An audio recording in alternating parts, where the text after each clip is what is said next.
Hello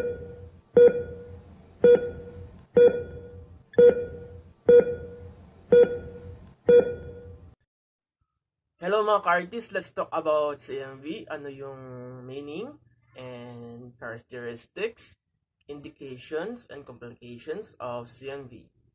And I'm gonna give to you the 3 names of CMV.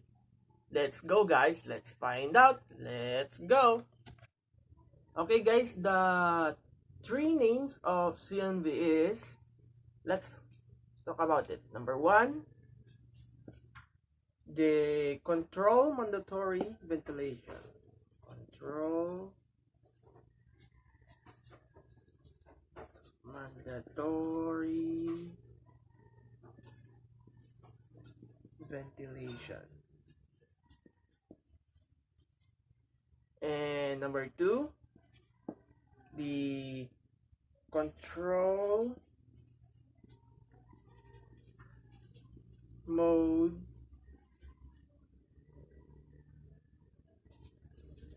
ventilation. And number 3, the continuous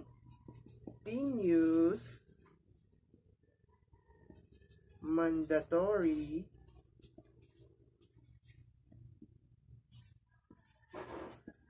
ventilation. Explosion.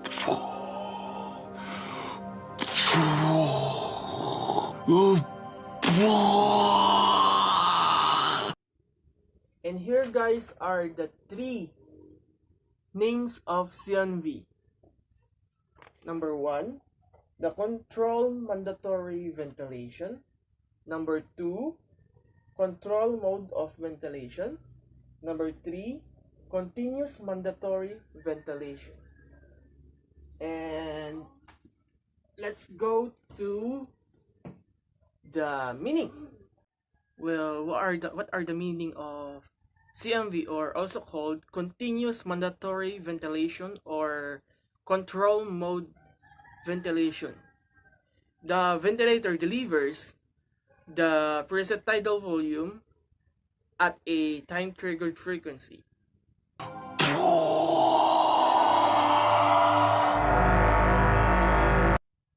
Let's go to the characteristics of CMV.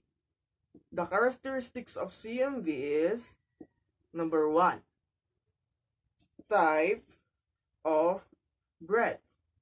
Number 2, triggering mechanism. And number 3, cycling mechanism.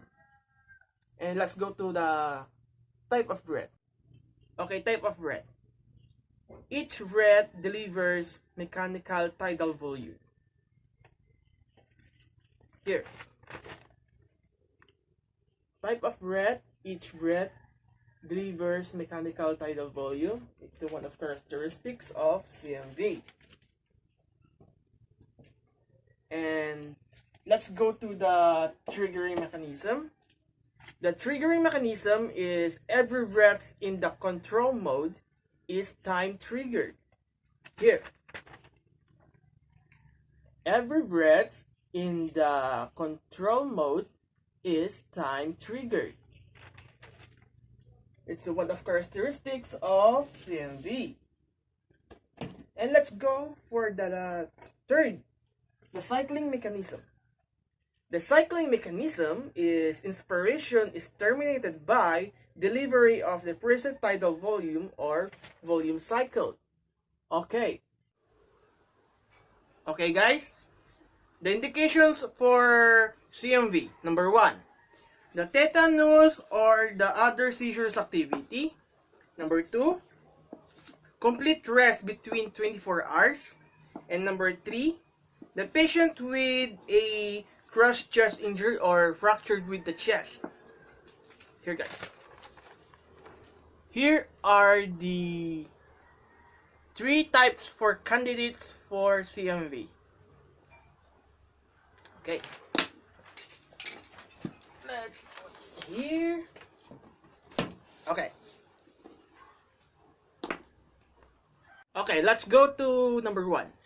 The number 1 indication is the tetanus or other seizures activities that interrupts the delivery of mechanical ventilation. And number 2, the indications of number 2 is complete rest for the patient, typically for a period of 24 hours. And number 3, the patient with crush chest injury in which spontaneous inspiration's effort produce significant paradoxical chest wall movement.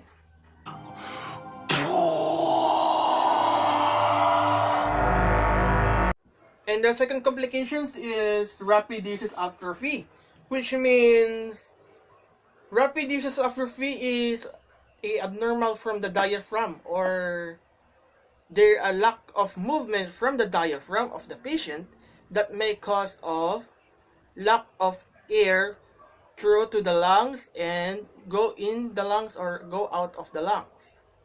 And go to number 3. For the number 3 is prolonged mechanical ventilation.